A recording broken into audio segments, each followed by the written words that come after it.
What is up? Man, I'm never doing this again. A late night post game because the Phillies are playing so much. We're like, all right, well, let's do one at 8. The game's at 5. Then rain delay, and they get their butt kicked. Either way, thanks for joining. It's season 3, episode 25. We have some news. So we have someone who's joined the DPF team. Up in the right-hand corner, you can see Iron Hill Brewery. Some of us have some Iron Hill. I have the Iron Hill Light Lager. If you love beer-flavored beer, that is one of those ones where you can have, Chris, what, in between 4 and 14 and be good, depending on your tolerance? I think so. You could probably go up to 16. What do you have? I have the Philly Favorites IPA. So it's got nice Philadelphia scene on the can, Center City. Okay. Some Eagles colors, born and raised in Philly with the Liberty Bell. It's a nice looking can. Loving it. And a good beer. What's the ABV on it? This is a 6.7. Okay. That's about right for tonight. Yeah.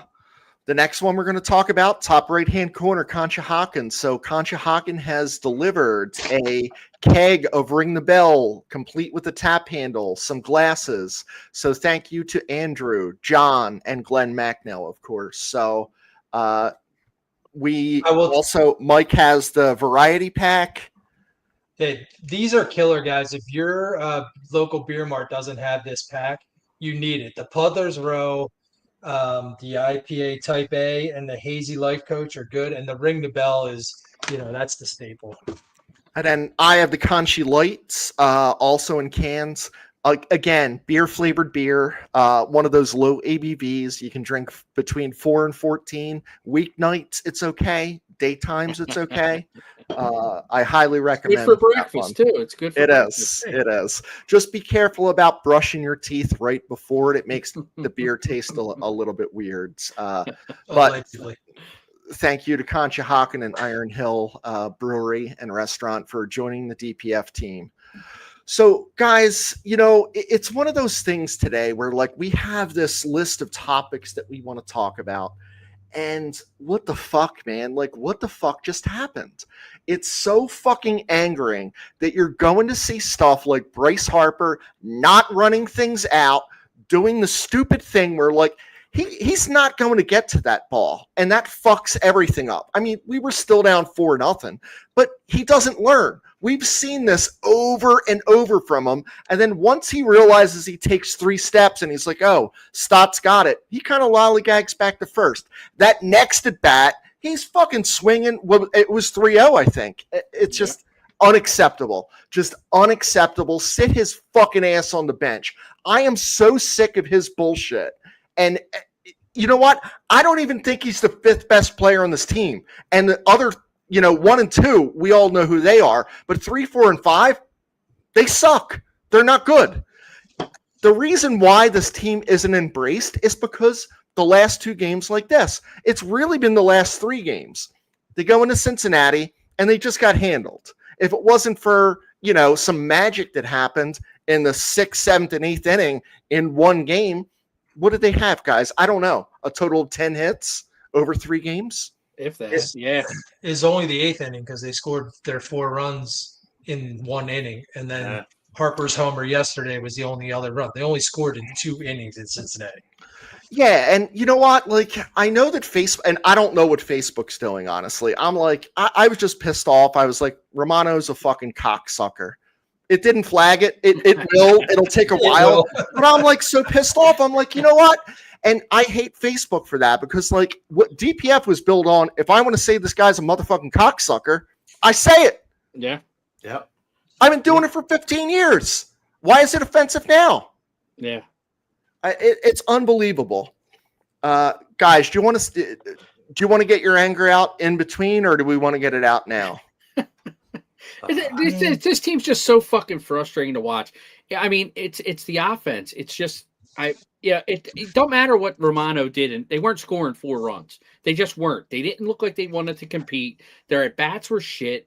Castellanos, they can't trade his ass fast enough for me. They got to get him the fuck out of here. Yeah. I can't watch him hit anymore. I just can't watch him hit. You finally saw some life out of Stott in this series. I thought he looked pretty good with the bat. And everybody else sucked. Harper sucked. I think Schwarber only had 2 hits in the series. He might have only had 2 hits on the road trip.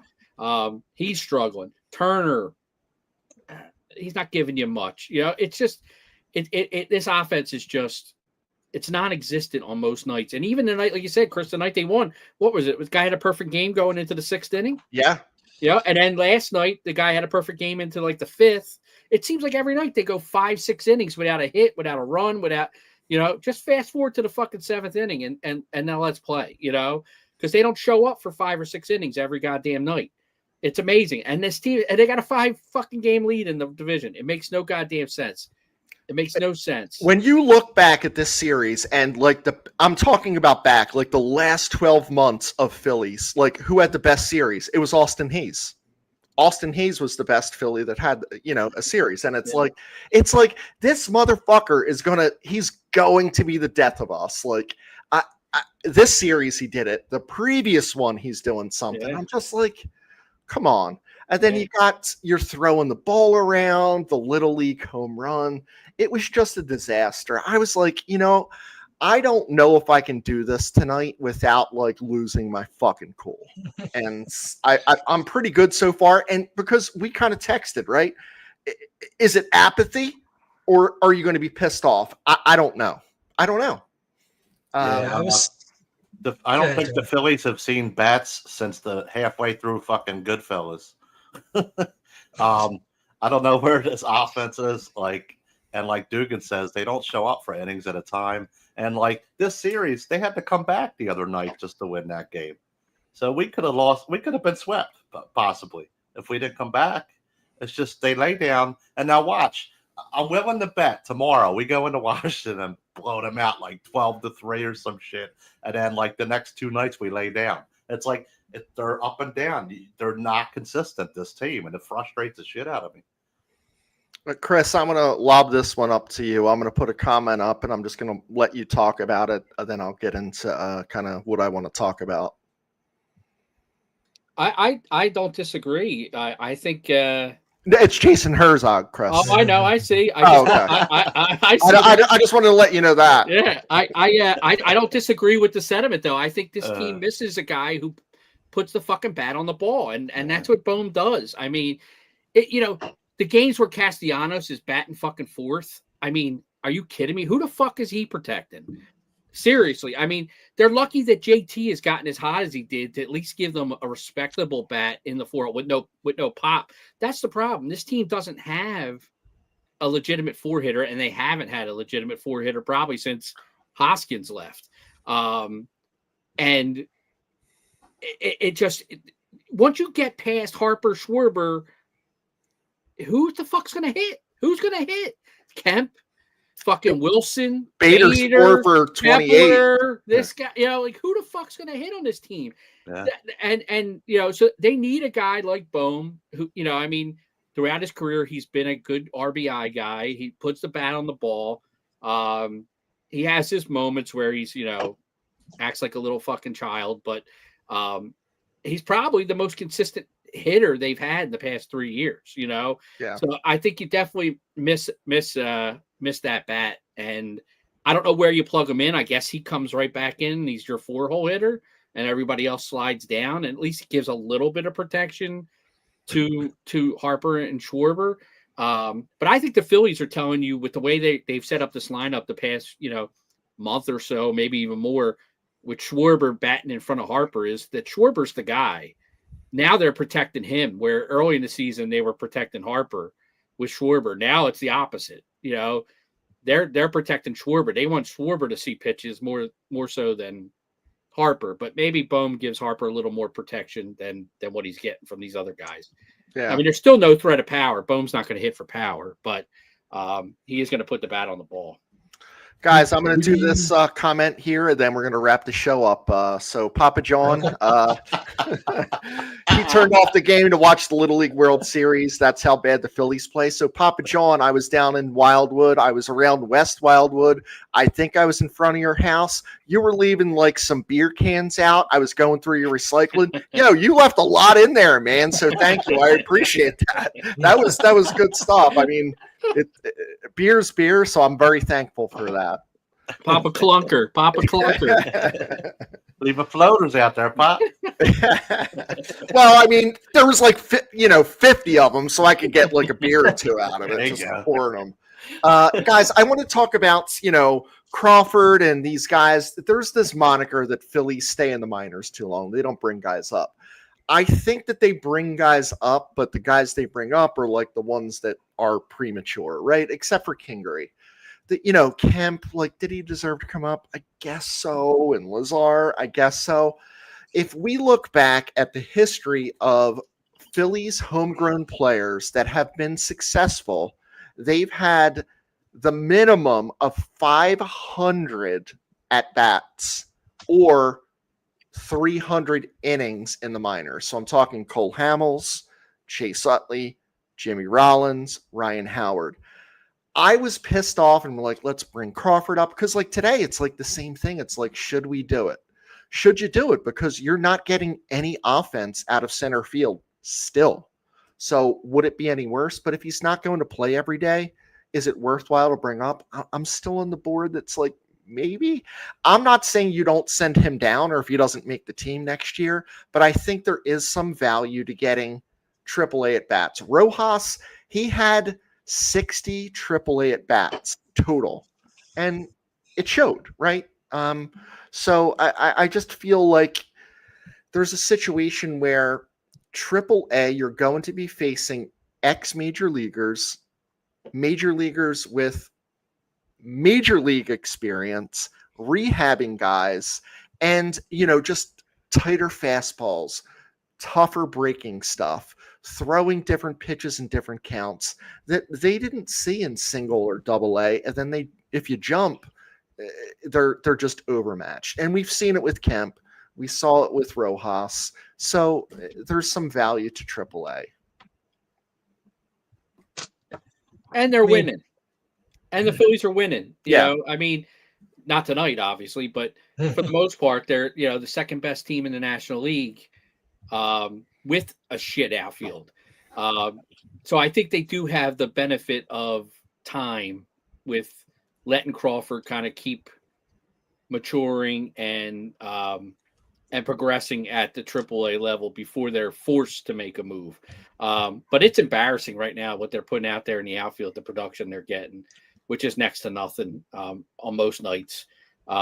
Even this little short sprint here, they had some games. Marsh had a couple of hits, and Bader had a home run, and Kepler's had a home run, but they're not consistent enough. And, it starts with Castellanos, and it just goes downhill from there. Yep. So let's talk about Castellanos for a second. 0 for 18, he gets a single off of the glove of the shortstop, which should have been an error. And then he's 0 for tonight. Is this I start to think, is this he got sat the other night? Is this kind of like his way of pouting? I know he goes into these slumps. We've seen it before, but not to this extent. I don't think he looks lost. I think Fransky said he's really searching out there today. Like he can't figure it out. I said it in our chat the other night, DFA him, man. Like let's bring Crawford up and let's play him. I know they'll never do it because he makes a ton of money, but the other thing is when Bohm comes up, who do you DFA, right? Or who do you option? Because your option person, Weston Wilson, is now out of options. I guess it's Kemp that goes down, and then Weston Wilson. 100%. Yeah, I think it's Kemp. But he becomes the odd man out. Should be Wilson, though, in my opinion, but I think it's going to be Kemp. So I just watched the last 6 or 8 games and just the struggle that Castellanos is having Like, why don't we platoon more of him in the outfield? So I was just wondering. I wanted to pick your guys' brain. What do you guys think about? He was the strong point of the outfield, and that's sad, right? So Yeah. platooning him, I don't even know what that would even possibly look like. I think platooning 3 outfield positions is just like Crazy. untenable, right? Yeah. You know, more to me is what does the offseason look like? Move Harper back to right, trade Casty, pay 10 million of his 20, bring in the polar bear, Chris and I's boy at first. You get a right-handed bat, and we'd love him, honestly. Like, we hate him, but it was like Lenny Dykstra. We hated that motherfucker. And then he came here, and we love the shit out of the dude. Yeah. I don't want to hear the Rhys Hoskins stuff. He is horrendous. Yeah, I don't want him He back. is horrendous. Alonso still's got a year or 2 left in him, and he's brutal with the glove too. But Nick is a fucking terrible right fielder. Like, Chris. Don't yeah. say that. Don't say Chris, that out can you say loud. that? He has no errors. He has no errors. Someone will tell you. yeah. Casty has Yeah, no errors. Can you say that Rhys Hoskins part really loud for Steve Mold real fast? No more fucking Rhys Hoskins. And I know, like, Steve is like, he's just waiting for Bowman Nola to get up. And I am too. Steve, okay, I'm ready. I'm on your ready. team. I'm ready for Nola and Bohm to come up. Yeah. There it is. There you go. That's the beat, man. Yeah. I think we all are. I think Yeah. I'll get into that a little bit later with the starting pitching, but right now I want to talk about the bullpen, and I want to talk about obviously tonight fucking Romano did his Romano shit where he either goes out and he pitches a great inning and doesn't give up any runs, or he gives up 4+ runs. The motherfucker's got no in between. But I want to talk about the bullpen since Duran has come, Durantula time. I mean, obviously the impact he has just on the 9th inning is amazing. When he comes in the game, it's over. The game is over. And you have that confidence and it. And, that's separate from all the lights and the spiders and the fire and the music, and just the way the guy pitches is phenomenal.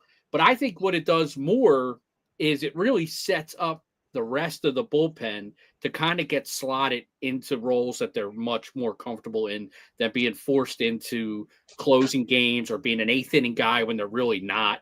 And Topper's had to kind of mix and match guys throughout the season, especially with Alvarado getting suspended, losing a guy in the back end. So I would to take a look at, since Duran has been here, 12 games since he's been here. The Phillies are 8-4 in those 12 games. And the bullpen as a whole, except for tonight, has been really, really good. And I was doing some quick calculations, adding tonight's bullpen in there. But even with tonight's explosion by Romano, since Duran's been here, the bullpen has thrown 32 in the 3rd inning, and they have a 2.51 ERA in those 12 games. Obviously, Romano's ERA is the bulk of that. He's now at 13.5 in those last. He's only thrown 2 2/3 inning, but he gave up the 4 runs tonight. Strahm has struggled a little bit, 5.79 ERA in those 12 games. Banks has been good, 2.25, and Kerkering at a 1.80. Everybody else is at a 0. Duran, Seth Johnson in his time while he was here. Lazar in 5 innings, 0 ERA. Robertson is 1 inning. Ross, 0. So I think that Duran, not only does he bring that excitement and that finality to the game that when he comes in, the game is over and the Phillies are in a great spot to win. But he's really taken pressure off these other guys that they can just go out and fill the necessary roles that they need to get the game to Duran in the 9th inning, as long as the offense is doing their job. I really like it. I think it's only going to get deeper with when Alvarado comes back, and then it depends on what they do with the starting rotation. When Nola comes back, to one of those guys, Ranger, maybe go back into the bullpen. So I think the bullpen's only going to improve and really shorten games for the Phillies down the stretch, and it's been impressive. And I think it's one move, one guy really changed the whole makeup of this bullpen. Chris, agreed. Personal stories are important, right? So in the ninth, we were shitting ourselves. I'm behind the bar here, fucking drinking stuff that like has just been here a while too. Like I'm not even looking. I'm like, I don't want to look at the game. I got fucking blindfolds and cigarettes over here. And like now I'm like, oh my God, let's bring out a fucking Tarantula shirt. I'm doing the fucking lights in the sink with Il Comprendido. It's just been awesome. When you look back at Phillies teams that have been great, what has happened, and this is something we've talked about, I want to know that I'm pitching the seventh mostly or the eighth or flip-flopping it, right? Yep. And it's like, it's not only that, but I think it's important because like, I don't think in 1980, Del Unser or Greg Gross was like, man, I could start today. They knew what their job was. They knew the first through fifth, they weren't going to come in. If the Phillies are getting trashed, the first through fifth is like Romano, Lazar, and and Ross, right? Yeah. After that, it's like we're not doing that. So it's made an appreciable change to my ninth inning. I'm like getting the post ready, fucking Lucy dancing. I'm not like before. I was like, I don't know, Strom's coming in. Yeah, we could win. But you have 9-inning game now. That's 8 innings. We have starters that go 6 or 7. So now we either have the 7th or the 8th. You have to manage in most games. There'll be a blowout here one way or the other sometimes, but that's a good problem to have, especially when you have, Alvy coming back. I know he isn't going to be in the playoffs, but you have someone going to the bullpen, probably Ranger. Like, that's a good problem to have, 1 or 2 innings when you got locked down in the ninth. Guys, let's talk about Ranger for a moment. And this is a segue, but like, I'm done with him. I'm not bringing him back, and I'm not offering him a qualifying offer because I'm afraid he would take it. I think somebody's going to pay him. I don't think he's going to get the money that he expects. I mean, they were talking $20 million, early in the season. I don't see him as a $20 million pitch, and he's just not built to start. He's just not, maybe a spot starter, but the innings just really seem to take a toll on him. Because it's not just a 1-year thing here. This is like 3 years in a row where the second half of the year he loses velocity. He seems to lose command, and he becomes very hittable. Early in the year, that ball's dancing, moving. He's putting it wherever he wants. Because he's throwing 93 too, and now he's like his fastball's 88, 89. That's a huge difference. It is a huge difference. And without the command that he needs, to pitch at that point, Think when this happens, guys. I think we need a member of the staff of the Phillies to go with him wherever he goes on the break in the All-Star break, because he comes back as Fat Ranger and he goes downhill. Like the rice and beans that his wife makes must be amazing because he comes back and I'm not kidding. Like it's a different person after that. Like, how about him losing his cool? He lost his cool. Never see that. Never see. I mean, I like emotion, but man, he just kind of, after he didn't get his pitches, he just grooved it. Yeah. See, the beans and rice should give him gas, Mike. He's running out of gas. Yeah,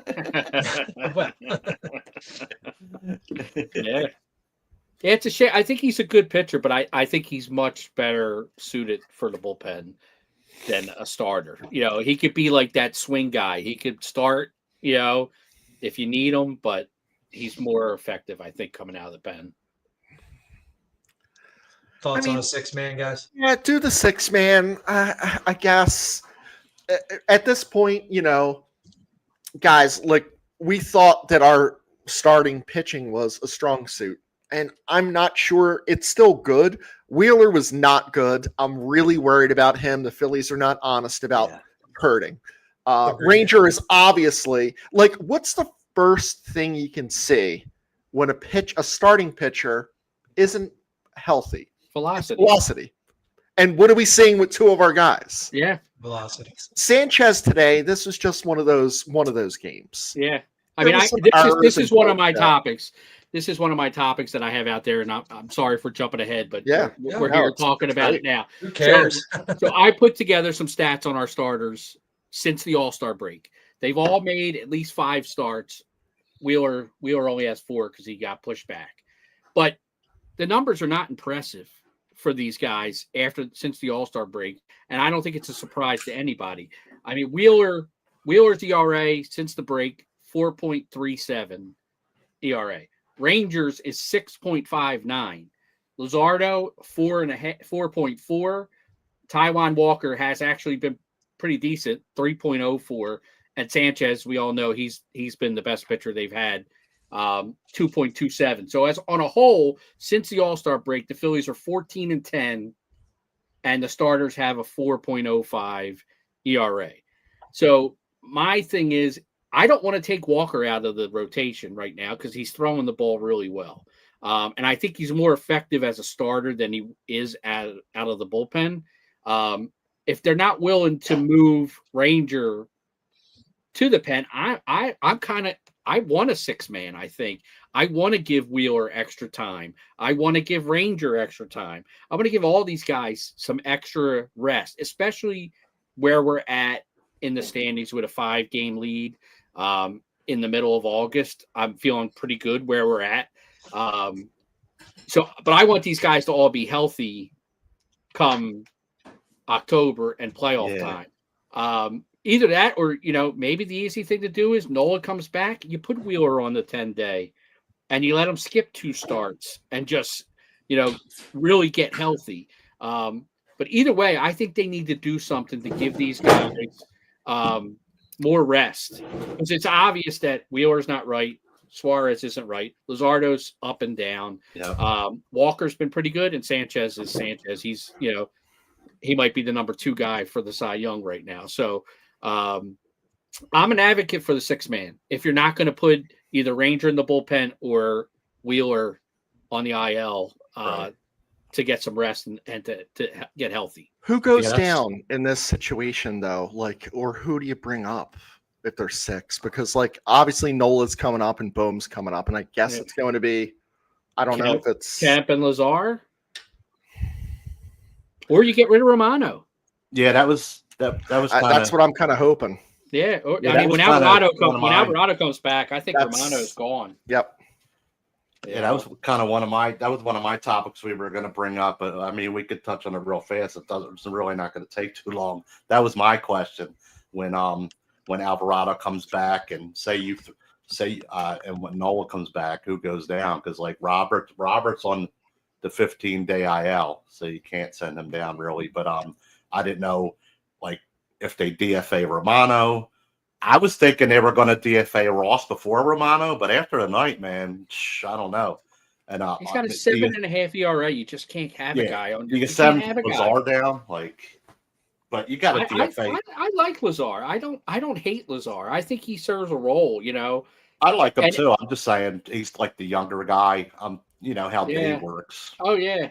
No, I agree. But I think it's Romano that is probably the easiest guy to get rid of, just because he's not good. He's just not good. Yeah. Is he? What's his money? Is it 10 million? 10 million. 10 million 1 year. Him and Kepler could have amounted to one guy. We could have signed a bat for $20 million.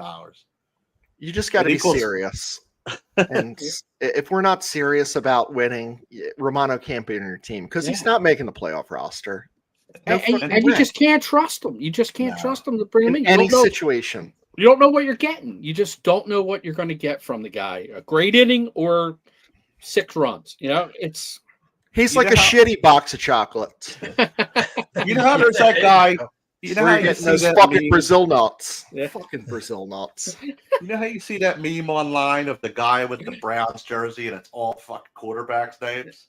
We need a jersey of all these failed fucking closers that Dave's gotten or the team's gotten over the years, like the Ian Kennedys, the Knables, the fucking Kimbrels. Estevez was good, but put Romano on there. Hembry, what was the other guy named Hembry? The guy we traded Boston. Yep. Yeah, we need to make a jersey and just start adding their names. Yeah. Hey, quick update: Braves scored 3 in the first. So if the Mets scored 3 in the first. If they beat the Braves, then we'll be 4 games up only. I want to get, it's so nice to see these names that I don't think we've seen as much before on the podcast, but we see a lot on the page. So Amanda is on the dump Romano. Oh, this fucking dude, Chris. Chris, what's up, man? We love you. I wouldn't ballpark. I'm talking about the motherfucking airplane. Yeah, don't let him on the bus to the airport. Now, Whatever it shower is. up and leave his ass in the fucking locker room. Herzog, I'm not giving him any more time. But Robert, the top of the order, Jesus. Trey Turner is hitting now, I think, 202 in August. Man, that's not good at the top of the order. And I think his on-base percentage is a tinge higher than that. It's like 240. The top of the order, top of the order minus Schwarber has been bad, right? 1, 2, and 3. Harper's been not good. But it's not only his pitch selection, but like you're down, what was it, 4-0 at the time? That 3-0 sent me through the fucking roof. It sent me through the goddamn roof. Yeah. And I know that he's supposedly because Fransky is like, oh, he's getting talked to in the dugout. He don't fucking listen. You know how you listen? Sit his ass for a game. That'll send a fucking message. Bring Bohm up and sit his ass down. Play Soos at third. Yeah. Did you see his reaction to the Grand Slam, Romano? Kind of looks like a pitcher we already have on the staff. Kind of has that harumph reaction after giving up a meatball. He's just like, oh. It's funny. You saw it coming, and I was like, I remember I was driving to the Union game with Sig and Alex and Renee, and that's when he gave his other Grand Slam up, and I was like, I already knew that it was the second home run because I'm always pissed off. But anytime there's bases loaded and he doesn't give up one, I'm amazed. I'm like, geez, I guess because we all went to church this Sunday, that didn't happen, and one of us missed it this time. He's a terrible pitcher. He has terrible, when you're out on the mound, he just has that look of defeat. And I think confidence in pitching is hugely important.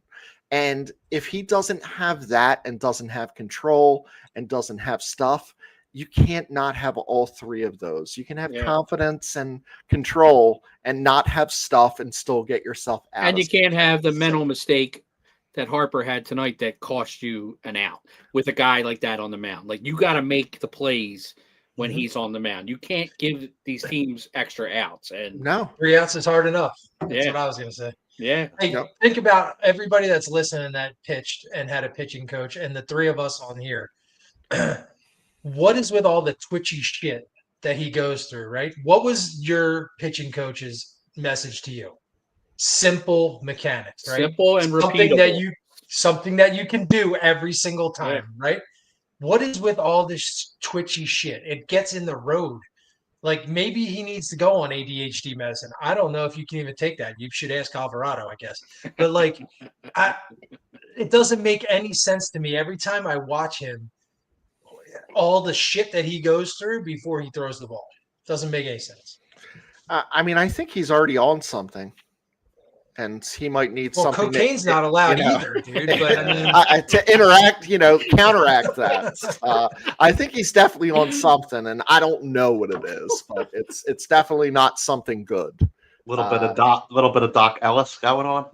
It could be. He could be doing a little bit of Addies. I don't know if he's snorting that mud that they're rubbing the ball on. It's something. He's doing something not right because he's just not right. Guys, I want to talk about the upcoming schedule, the remaining schedule. So there are now 42 games left, and I just kind of throw some numbers out there. So there are 20 at home, 22 away. Overall, the Phillies are going to be playing out of all these 42 teams, aggregate-wise, they're 505. So winning percentage 505, over 500. Now, let's kind of talk about how many games are versus shit teams and how many are versus good teams, whether it's home or away. So 23 of the remaining 42 games are against 500 or lower. So the Royals before tonight, I don't know if they won or not. They were 500, and I included them in the 500. So 23, that's a situation where they have to win 16 of those games, I think. 15, 16 of those games. Now, they're playing 19 games against 500 or better.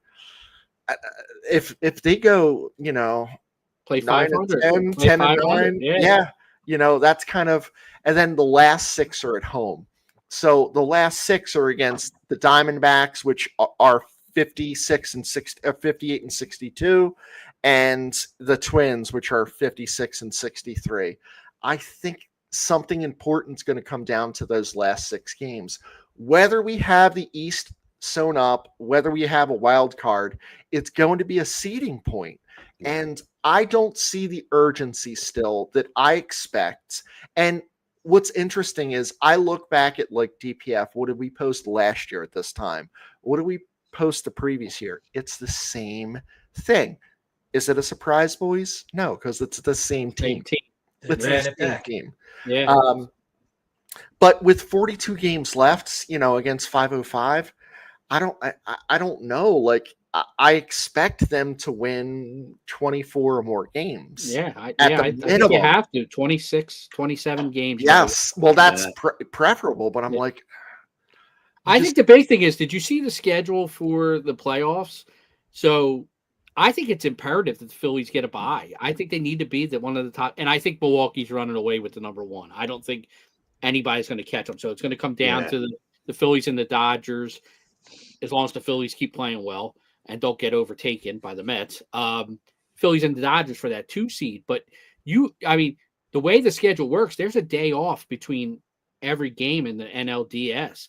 You only need 3 starters in that series. Yep. Which is, I think, is right. That's right in the Phillies' wheelhouse. You figure. But it's also against the Phillies' wheelhouse, Chris, because they could throw 3 lefties. That's true. That is also true. It all depends on who you match up against. But I think you're gonna get to throw. You're not gonna have that 4th game where now you got to decide: are we gonna pitch Luzardo? Who we throwing like in game 4? It's gonna be Wheeler game 1. As long as you line up, you get the bye. Wheeler in game 1, Wheeler in game 4. I think I like that. I like their odds when, with Sanchez getting 2 starts too. Wheeler and Sanchez getting 4 out of a possible 7 starts. I feel pretty good about our chances. You play in the wild card round, then you never know. If it goes 3 games, now all of a sudden you got a number 4 starter starting game 1 of the NLDS, and that changes everything. The whole landscape. Yeah. I like that 3 too. Like if the ghost of Nola passed, like the clutch Nola from the playoffs before, when's that? Returns. Don't hold your breath. Yeah. If that guy from like the World Series year comes back and he's healthy, You've been hanging out with Mold again. Nah, I'm confident. Well, Steve, record this because it might never happen again. But I'm confident in Wheeler, Sanchez, and Nola being your 3. I think that's your 3 regardless. I don't think they're putting Nola in the bullpen. No. So we haven't had a substance check at DPF for a while. All this Nola talk between all of us. I think we should just submit and let's just see where we all are. Yeah. It's crazy the way, but that's the way this team shapes up. It's like, guys you have confidence in 1 week, you lose confidence. I mean, like Luzardo looked like a goddamn Cy Young candidate his first 8-10 starts. Now he did. He one good, one bad, one good, one. He's fucking up and down ever since, and Ranger the same thing, and Wheeler now. It's just, I think we're begging for somebody to come in and be good, just be good, Yeah. I hope Nola. I want to eat my words on Nola. I want to see good Nola. I want to see good everybody. I want Kepler to start fucking it, and I want Cassidy to start. Everybody we fucking badmouth. I want to see them start playing well. Like, no, you don't. 100%. Fuck Romano. I want him out of here. Fuck him. But I do. I want this team to fucking win. If that, shut us the fuck up. We're telling you suck. Prove us wrong. And we'll praise let us post this one. Yeah, exactly. We'll eat our words. I'll be glad to eat our words if if guys start producing, and that's what we're begging for. And we're begging for it. I love when that happens. I torched Turner on the page, and then he went fucking 5 RBIs later in the game. I'm like, okay, Yeah. you shut me up, no problem. Yeah, I was just texting my nephew earlier, and I said, dude, we need the unlikely heroes to start stepping up, like the guys at the bottom of the order, like the guys that you don't expect to hit dingers and drive in runs, and we need all that bottom of the lineup to come through. And that's what it was in those 4-game winning streak. I mean, it was 2 big hits. That was the only thing. Yeah. Kemp. I mean, and then obviously Schwarber would hit a home run, kind of put a game out of reach. But it was the bottom of the order. Stott and Kemp and Wilson and Kepler, like they were the ones hitting in those 4 games that they won. And that, you need more of that, And Trey, guys, too. I'd like to bring out an Asshole of the Week award. If we can do this, Sure. And what I'd like to give a nomination, and maybe I don't know if I can get it at 2nd, 3rd, and 4th, but Terry Francona, 8th inning, they're up fucking 100 runs, and he makes a pitching change when fucking Schwarber's coming up. Yeah. I was like, what the fuck are you doing? I was like, dude, we got a podcast after this. Yeah. I'm fucking tired. I've had 60 beers before this fucking game. And I'm like, this motherfucker's out there doing a fucking change, up 8-0. I'll give you another guy, and we can decide who's the bigger asshole. T-Mac doesn't know the three batter minimum rule. He says it all the time. When Ross came in and got the 1 out, and the ending was ended, and they brought him back out the next day, you're like, well, now he has to face at least 2 more No, he fucking doesn't. No, he ended the previous inning. He does not need to come back out, T-Mac. Right. And he says it all the time. Whenever this is your fault. This is your fault, Chris. This is not Asshole of the Week because you're listening to T-Mac. That's a good point. Yeah, so I think Fransky. I'm Asshole of the Week. Fransky called him out on that pitching change. He said, "This dude's got 60 appearances. If you don't trust him up 8-0, why did you put him in the first place?" Exactly. That's why I like Fransky more than Meat Tits. Like Fransky and LA will call, even if it's not LA, even if Stocker's in there, Fransky will call it out. And Fransky in the last 2 innings, he just had enough of Stocker. He just sure had did. enough of him.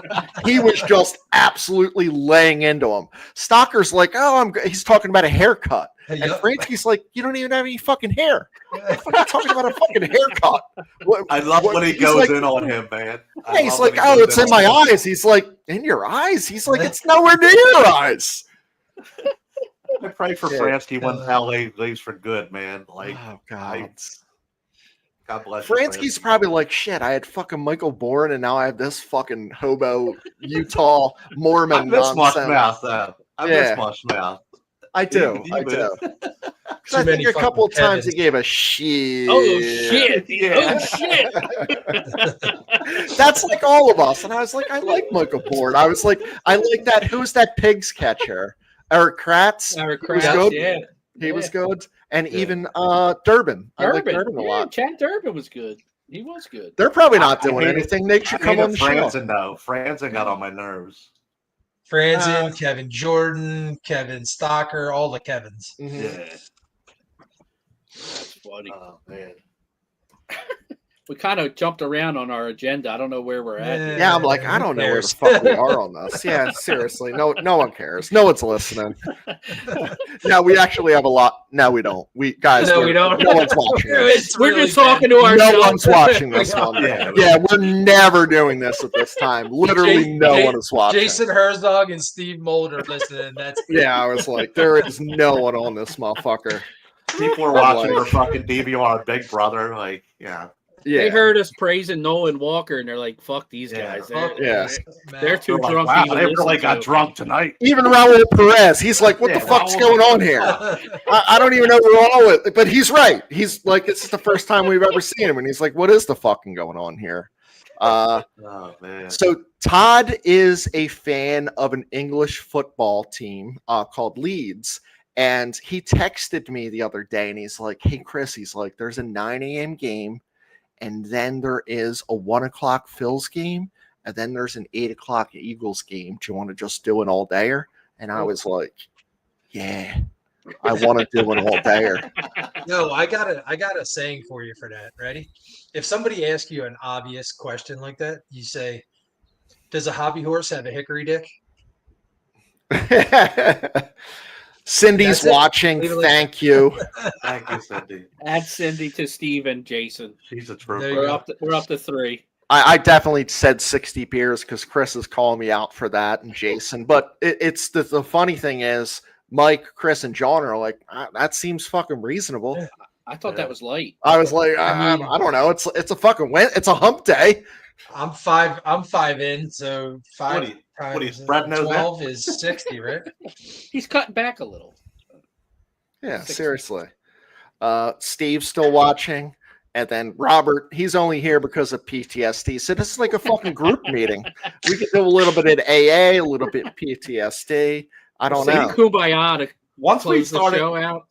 once we started mentioning that we want Nola back, Steve started signing in the alternate emails and tapping. Maybe. He Like might 10 have. emails going. He's on YouTube, X. He's on here. The whole Steve thing. So I'm not going to call out he's out somewhere, and they're like kicking him out because he's the only one there. I'm like, Steve, you would have like 10 He fucking drinks it up beers. For 10 people. Yeah, Yeah, he I was drinks it like- up for 10 people. But why would you do that? Like, and they're like, oh, no one else is here. Steve's here. It's Yeah. Steve fucking Mold. Yeah. Right. It's because millennials probably run that joint and they don't understand how to make sales. That's all. They just want to go home and play like Angry Birds on their phone or some shit.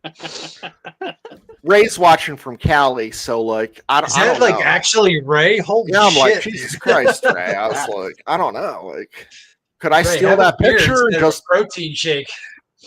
could I use that as mine just for a little bit or something? I don't know.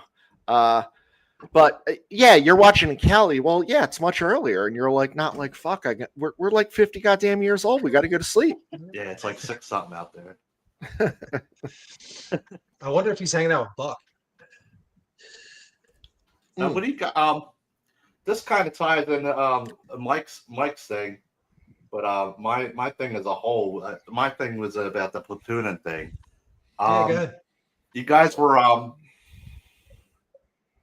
were talking about when Bohm comes back up, maybe Kemp gets sent down. But I had a different. I kind of throws a wrench in my plan. But I kind of had.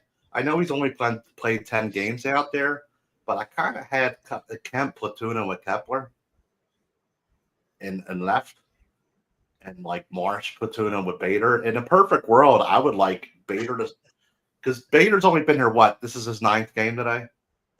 Ray Barlow. Attaboy, Corey. What's Well done. It was Bader's like 9th game today, so it's only a small sample size that we've seen. But I think if we traded for this guy, you got to start him every day to see what you got. I would start Bader in center field and Marsh has got the hot hand right now. I would start Marsh in left and say, hey, Kepler, you're just not doing it. You're going to sit for a little bit. We're going to see what we got. Right. What's Or your John, like thought? start Bader in center field every day, and then Yeah. platoon 2 left-handers in left field, and it's like whenever we're going to lose, just put Kepler out there. That's No, all. Kemp's a righty, isn't he? No, Kepler. Yeah, I was Kepler. saying. I was saying Oh, Kepler and sorry. Marsh. Oh, okay, yeah. I want good defense out in the outfield. I don't trust Kemp to play left field. I don't trust Kemp with a glove on his hand, period, unless it's at first base. Because he's brutal at third. Brutal. He's brutal third. Brutal. And that's his Yeah. natural position. That's great. Yeah, he's not a very good defensive player. And but that's a knock on him coming up too. Yeah, I mean, I think he's an okay hitter. I don't think he's anything special, but I would opt for defense, and I think Marsh, Bader, they're not going to sit Casty, so I think your Yeah. best outfield is probably Marsh, Bader, and Right. Casty.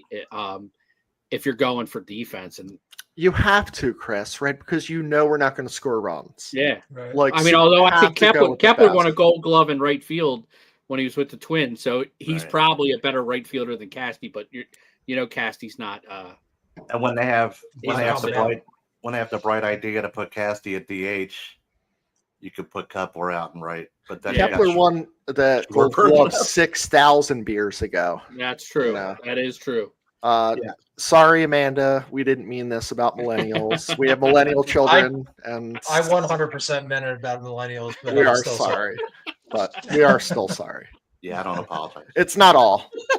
She said dump Romano. It's She's mo- definitely not a it's dipshit. most.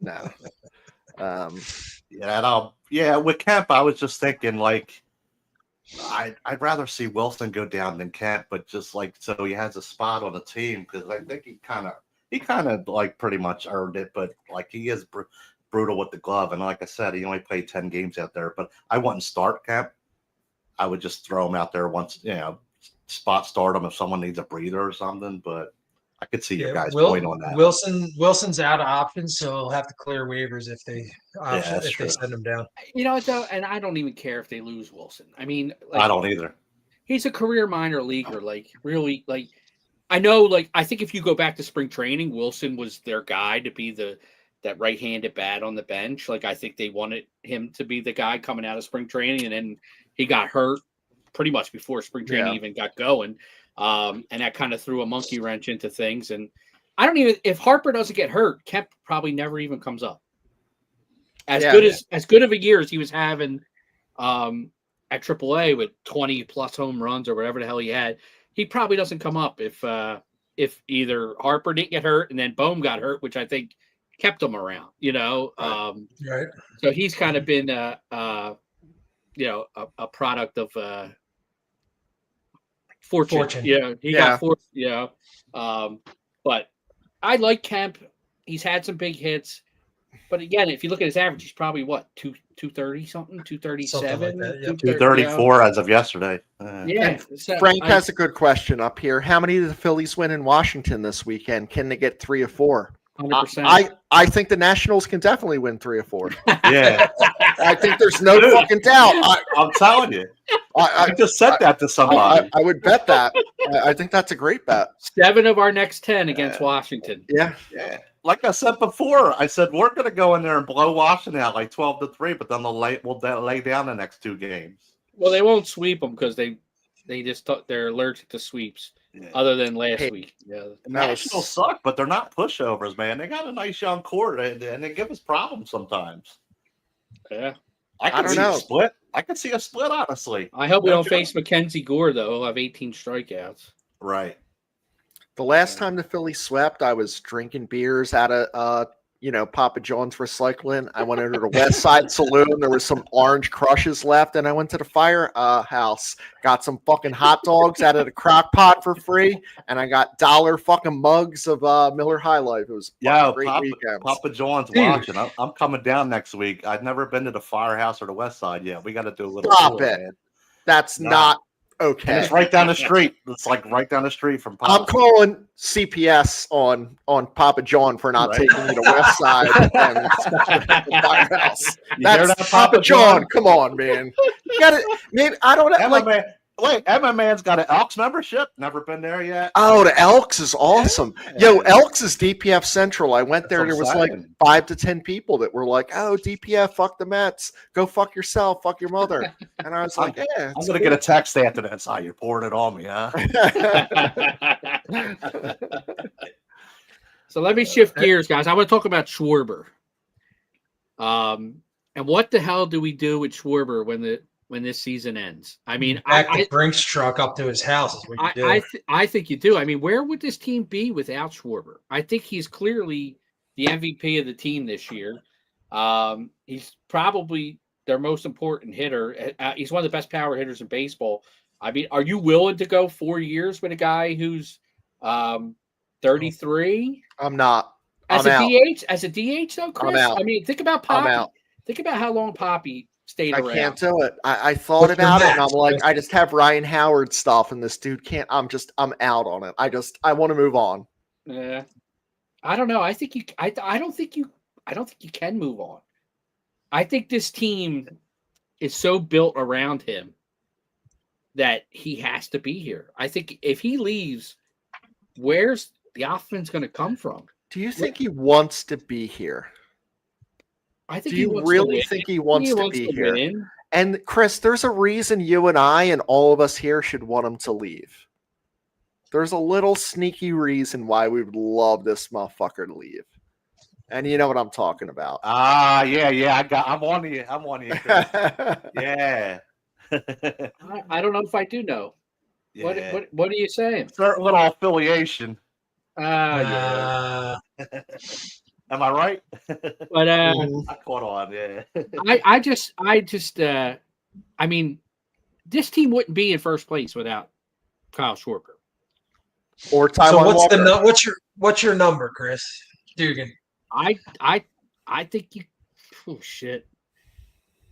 You 4 know, years, it's not 120? it's not going to be 20 million like they signed him for Nah. originally. I think you're probably talking 120. 4 years, 120. 4 years 120. 4 years 130. Yeah. I think got- you I'm free okay up. with- I'm okay you with free that. up a year of that by trading. You guys are all Castellanos. interested in doing division right now, and I'm like, I Yeah, don't you know. got to Is start. that You gotta 30 start. million a He's year? making what, It's 20 30 now? million. He's making 20 now. You got to start at least 25 to 30 a year Yeah, and move up. yeah. I mean, the game's changed. Like, I mean, you know, if you would have asked me 10 years ago, I hated the DH position, but I still hate it. I don't. I'd rather watch, like tonight. Who was batting ninth tonight? Kemp. I'd rather watch Kemp hit than fucking Aaron Nola with a bat in his hand. Like I would. Yeah. I'd rather watch give- Nola. give me 9 fucking You know- hitters. Give me 9 hitters, and like I think Oh, next thing you're gonna like is the zombie runner. You better watch out, Dugan. I don't hate that either. Guys, hate what do that. you I hate the think zombie runner. Harper would feel if he's like the third or fourth highest paid player on this team? Who cares? Do you think he has no stroke in this, that he doesn't want this to happen to Schwarber, or he's not going to be a bigger lazy piece of shit if Schwarber gets 30 and he's, Well, if he leaves, if Schwarber rolls, he'll just start that. I want an extension, but bullshit again. Here's Little where Harper, sneaky little jabs in the media. You know what I mean? Harper Oh, fucked my up by extension. signing a 13-year deal. stupid. Yeah. He should have signed a It 5-year was a deal bargain for them. and then a bargain. renegotiate it when he was 31, 32. Yeah. He locked himself in. Should have had an out clause, like an out year or something. He was he was like the highest paid player in baseball for what, like a day until Yeah, like 2 days. Aaron like Judge 48 or hours. Machado or whatever. Machado, Yeah. I think. Yeah. Picture the team without Schwarber, though. Who do you put at DH? You put Harper there, then you're missing your first baseman, and he's been a great defensive first baseman. You put the motherfucking home run king of the New York Mets there. Is he a free agent? Yeah. He only signed a 1 Yeah. year. Yeah. He only signed a 1 Okay, year, I yeah. thought they extended him. Yeah, Okay. no, and the Mets hate him, even though they celebrate him. That was I don't- another asshole of the week award. Like they've lost 11-12. This dude hits his 246, and they're having a fucking 20-minute thing. I'm like, I don't know. I felt that should have been a little bit more quiet when your team's absolutely shit in bed, but Yeah. they got to celebrate something. Yeah. I mean, there's been players that have come to Philly that I've hated from other teams, and I've embraced them. I didn't like Harper. I didn't want him here, but I was like, he's better. I'll take him over Machado. Then once he came here, I warmed up on him. But Alonso, it's a little tough. But then I would like to see Frank the Tank choke on some hot dogs over us getting him. Yeah, I mean, so But Alonso, That Alonso's dude- the guy we need, though. He's the right-handed bat we've been looking for the last 4 fucking years. I mean, he really is. And this year he's hitting for average and for power. Hey, Yeah. Chris, The Frank the Tank comment. So I'm going to tell you guys something that Renee says to me. I send her some of those videos. She's like, "You're 200 pounds and having a chew toy away from him." Yeah, and she's not fucking wrong. I don't You know. guys how have been many- around me. She's not wrong. How many pairs of glasses does that dude go through? Like Maybe 150 pounds. I don't know. He buys in bulk, I think. That dude's gonna have a grabber way before you, Chris. I'll tell you what. If we were to get Alonso, endless merch possibilities for DPF there, Chris. Oh my God. And we'd Yeah. have fun with him. Yo, dude, look at this. Hey, Alana. Hey, Oh, that's my future awesome. wife there. What new shirt did you get? Was it the Fanatic or was it the Durantula? Oh, it was Durantula because Elena loves spiders. She I does think love says. spiders, yeah. Yes. I saw her picture with a fucking tarantula in her hand. That's what I'm talking about. We need more of that. Yeah, we Nice. got to get it. I'll add a flamethrower to this registry. I am not afraid of bugs. All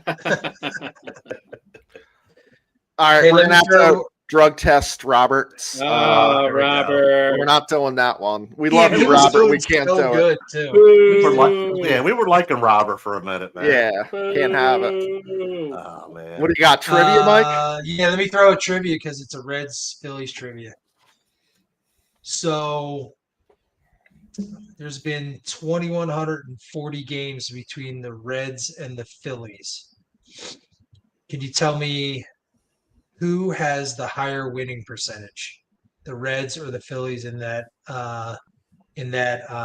span? And if you can get close to the winning percentage, I'll give you extra credit. I'm going to say the Reds, Okay. and I'm going to say they've won 57% of the time. They went undefeated in 1883. I'm sure. And Maybe. most of the 1910s, 20s, 40s. Yeah, Mold is on the freaking Google machine. Mold, get off the Google machine. Mold's Yeah, got the Reds are Matrix set up. Reds are at a 541 clip. That was before today. It included yesterday. They 2,140 games. They've won 1,152. The Phillies have 978 wins, and there have been 10 ties. If you can believe that. Wow. What is it? Fucking soccer? I Yeah. don't know. I got to do a little Was it- more research, but I don't One understand. of Bud Did Donovan McNabb know you could tie in baseball? Yeah. Yeah. Was it what was it? Bud Selig's great grandfather Mortimer Selig back then? Yeah. They just Maybe. gave the wife towel. Yeah. I just thought that was cool, man. Like, Because there was no it's- good it's runner back in the day. That's why they tied. It's within 100 and change games, but 541 winning percentage against. Yeah. Guys, so let's wrap it up. We made it to an hour, so I want to apologize to our viewers for having just us on. We had Joe Conklin last week, and now you're stuck with us. So, we'll Fuck those Mets. Oh, There you go. that was great. That was I had to great. listen to that 100 times. Yeah. Fuck At least. those Mets. Like Like on a loop. 100 times. What's your final thoughts, Tony? guys? I'm up. Okay. Yeah, I just want to say real quick. These guys here know, and some of our closer friends of the page know already. I was recently diagnosed with a stage 3 colon cancer. I'm gonna start chemo in a couple weeks for 12 treatments over 6 months, once every 2 weeks. The love and support I've had from DPF, like our closer DPF fam and people I've told, is means a lot to me. I got to give a special shout out to my man Mike. Hit me with little nuggets and just talking to me when I needed to. I was just trying to. I'm the type of person that just needs to wrap my head around all the information first, and then I'll reach out and start talking and like, this is what I'm going through, blah blah blah. So I'm sure. I don't want to be a bother either, but I will be hitting you up and we'll be talking as I go through this process. Also, big shout out to John Kincaid and Mertitas who've reached out. I was just it shows you what a great human beings these guys are. They've been through this process as well. And Kincaid was on a way back from California the other day on a long flight, back and forth messaging. This is what to expect, blah, blah, blah, walk you through it. Mertitas reached out last night, said he's here anytime. So that really means a lot to me that coming from guys that have gone through this, showing me the process of what to expect and, people I can lean on for support. So shout out to you guys. God bless you guys. And if you didn't hear the message before when Mike went through it, if you don't hear it now, that's 2 of us from DPF with this now. Like, go get checked, and I'll tee that up for you, Mike. Yeah, I mean, I've been working a little bit with the Colorectal Cancer Alliance, and it's getting earlier and earlier that folks are diagnosed with this. They're thinking about lowering the age to 40 for your colonoscopy. Right now, it's 45. If you're 45 years old and you have not gotten a colonoscopy yet, trust John and I. You might want to go do it because it will save your life. It saved ours. I will tell you, it's super important. Tell everybody that you know. And Johnny, I'm sorry you're going through this, but I will tell you, reach out as you're going through the process, because this next 6 months is not going to be fun, my friend. And we'll get through it together, though. I hate to kick it over to you, Dugan, but sorry after that. That's all right. It set me up pretty good because I'm hoping that the Phillies go into Washington and they kick the Nationals' ass like Mike kicked Cancer's ass, and I know John's going to kick Cancer's ass. So fuck the Nationals and fuck Cancer. Over to you, Chris. Yeah, so John, you have a good support system, and what a great guy and Mike to have to kind of walk you through this. You got this, it's I think it's a lot mental. Mike will tell you this too, that I really think it is. So your outlook is very important. So good for you. Do you know what's going to make everyone happy? Some fucking winning. So, in these last 42 games, guys, I don't know. I really need upwards of 25 wins. And not only that, I'm looking at the home games. There's only 20. I want 20 motherfucking Durans. Yeah. I don't know how this happened. I need 20 Durans. There's nothing that's going to make John feel better than 20 motherfucking il comprendidos. We gotta put up a fucking board every time, dude. Yes. You know what we do? Remember Major League, where every win they took a piece off? Yeah. We gotta get like a topper.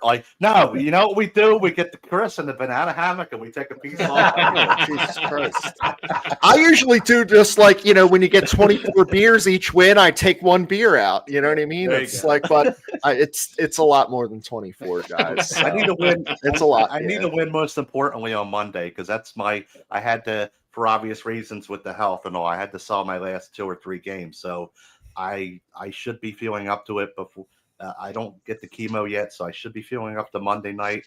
So I need a win, and I want to see Duran come out so I can wave my phone and learn some Spanish. You know what I mean? That's it. Learn some fucking Spanish. Hold on. Max with a great call. Drunk Zoltar. Drunk Zoltar called 20 Durans. I love 20 Duran. I mean, I don't give a fuck. We call him Duran. Kevin is his first name. John. John, is there any chance you're going to change your name to John Duran? It's possible. That'd be cool. You've considered it. It. I would too. If he puts a motherfucking ring on, you got to change the name. I hopped out of the shower yesterday and I smiled at myself in the mirror, and there was a little ding, and I was like, I started, and then I put that song on the phone. I don't know. I got my own little entrance song. I hop out of the shower and I fucking avoid a mirror. So good for you, John. Imagine pulling pieces off clothes off meat tits for those 20. Jesus Christ. Imagine them smelling like they've been on meat tits when you pull them off. Too. You peel it off and it's just a big can of Spam. Thank you, staying guys. Us late night with us, everyone. Yeah, it's been awesome talking to you guys because no one else is listening. So right. Yeah. It doesn't matter. Fuck the Mets. Have a good night, everyone. Fuck the Nats. Fuck the Nats.